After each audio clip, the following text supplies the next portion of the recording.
textbook, for example, is at least 10 or 15 years old. So what you're going to hear tonight is the future textbook. You're going to know the science that has just been released in the last 10 years. And I'm going to talk about this amazing structure, the human cell, and how it works. And I also told you that the cell in you have the same functions. Where you have an organ in your body, the cell has organelles that carry out the same function. So that this is a respiratory and digestive system. These are all structures in the cell. And the issue is, what we really want to find out is, where's the brain of the cell? Because up to just a few minutes ago, the conventional belief is the brain of the cell are the genes. But if I take all the genes out and the brain is still functioning, we have to look for an alternative understanding of how the cell works. So I'm going to start off and give you some very basic insight into the mechanism of how cells work, okay? And cells are very interesting. They're like machines. This is an example of a transmission out of my car. And what you can see, it's called an exploded diagram, because you can see all these intricate little parts that all come together and assemble together to make a functional car transmission. Well, the point about it is this. The cell is analogous to this for the following reason. The cell is actually a machine made out of parts, but the parts are proteins, not metal parts and gears like this. The cells are made out of protein parts. There's approximately 70,000 protein parts. So when you open up a cell and you start to take it out, you can start to find that the building blocks are proteins. This becomes very important, because what I want you to understand is, when you look in the mirror and see yourself, when you say, brown hair, blue eyes, such a height, all of that is due to the protein. The protein provides you with your structure. And so the assembly of these parts. And the interesting thing about these machine parts is this. I can do a lot of the functions in a test tube. I can do digestion in a test tube. All I have to do is take the right enzymes, the proteins for digestion, put it in a test tube. It'll do digestion. I can do muscle contraction. I can take the actin and myosin, which are the contractile proteins, put them in a test tube and make them contract in front of your eyes. I can do respiration in a test tube. What I'm saying again, the cell is a machine. It's made out of parts. The parts interact with each other to create the complex thing we call life. Well, let's talk about the parts. As I said, there were 70,000 to 90,000 different protein parts that make up the human. Now, here's the interesting understanding about these parts. Of all the proteins, all of them are linear strings, just like this beaded string. Every protein is a beaded string. The beads are the subunits. The little beads are called amino acids. So when you go to the health food store and you're talking about buying amino acids, what are you buying? You're buying the little building blocks to make the protein. So what makes the difference between 70,000 to 90,000 different proteins? And the answer is this. First, they're all strings, as I said, so that's already a commonality. What's the difference? Two things. The length of the chain, how many amino acids are in the string, is variable from one protein to the next. And number two, and most importantly, the sequence of the colors which represent the different amino acids are making the characteristic of the protein. Now, it's hard for you to see how you get structure out of something that looks like a string of beads. So instead of beads, I'm going to use these as representatives of beads. These are little pipe fittings. I have three different, actually, shapes of pipe fittings. A 45-degree angle pipe fitting, a 90-degree angle pipe fitting, and a straight one. So three variations, and consider there are 20 different variations. I'm only showing you three. So here's the point. If I start to assemble these pipe fittings in a sequence, what you can start to see is I am creating a linear chain, but now it's not so flexible and floppy. It actually has a rigid backbone kind of structure to it. So as I start to assemble this, you can see I can create a structure. Okay? But here's what I told you. What did I tell you about what was making the difference between the proteins? The sequence and the length of the chain. So look, what if I take this apart and reassemble the sequence of amino acids in a different sequence? You think I'm going to get the same shape? So let's take it apart and we'll take a look at it and see what happens. So the point about it is this. You assemble the amino acids, you put them in a sequence, and the sequence determines what's going to happen. So I take the same amino acids, plug them in now in a sequence, but a different sequence than just we had a second ago. And as I do this, you can see the shape of this protein is not the same as it was the first time. Is that evident? Can you see that? I want everybody to understand it. Why is this important? What's the point?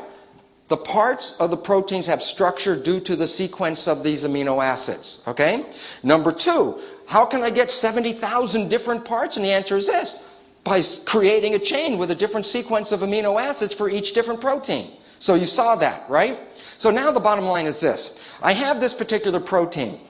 And if I just made a body out of protein only, and that's all it was, then I would be a statue. Instead of made out of brass or bronze, I'd be a statue made out of organic building blocks called a protein. There's no life. Where does the life come from? That is the most important, exciting question.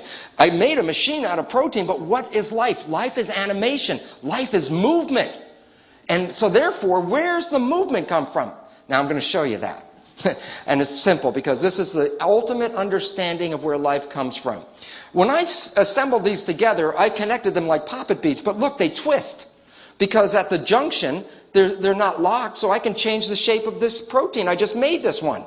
Okay? Now I'm going to show you something. Let me show you two different shapes. And before I do that, I'm going to give you a little piece of information. The yellow ones at the end are going to be negatively charged. Both of them are negative. Why is this important? We'll go back to a very basic principle of science. When two like charges come against each other, what do? They repel each other. And two opposite charges, what do?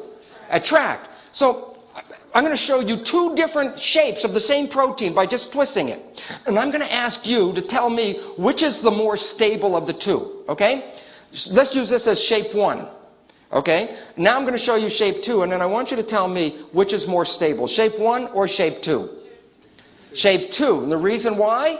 Because the two negative charges repel each other. They want to get as far away from each other as they can. So does this make sense that this is a stable shape for this protein? Okay, cool. Now, I have this protein in your body, and I said that this was negative at the end. And this is an environmental signal, and I'm going to talk about environmental signals. Signals are either other molecules or atoms or energy. Energy can be signals as well. But in this case, let's say it's a molecule. Let's say it's estrogen, a hormone. And let's just say that it's very positively charged. What's the charge on here? Negative. A negative? Okay, so if this is coming along and this is positive, what happens when two opposite charges come near each other? So all of a sudden you're going to find that there's a binding. This is where the estrogen binds to the protein. Now this is more positive than this negative. So the question is this. What's the charge at this end of the molecule now? Positive. What's the charge at this one? Now the question is very simple. Is this shape of the molecule stable, or is this one more stable? This is so fundamental. I want you to understand how critical this is. You understood that there was a shape, that if I have this molecule on, let's say I take this molecule off, what's the shape going to do? It's going to open back up like this, right? And then if I put the molecule back on, what's the shape going to do? Close. Well, you just told me there were two shapes that were stable, and the difference is when I add this signal, I go from one shape to the other. Does that make sense?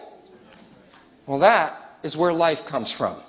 Life is movement of the proteins. The proteins move, and when they change shape, they can do jobs. So if I have work, I can have this thing do a job. By opening and closing, that would be its job. So you can say, well, what kind of jobs are just like simple movements? I'll give you a simple one. Let's say I'm a protein, and that this is the signal molecule, and I stand like this, and when the signal molecule hits in my hand, I go like that, and I let go of the signal. What happens if I let go of the signal? What's going to happen? I'm going to go back.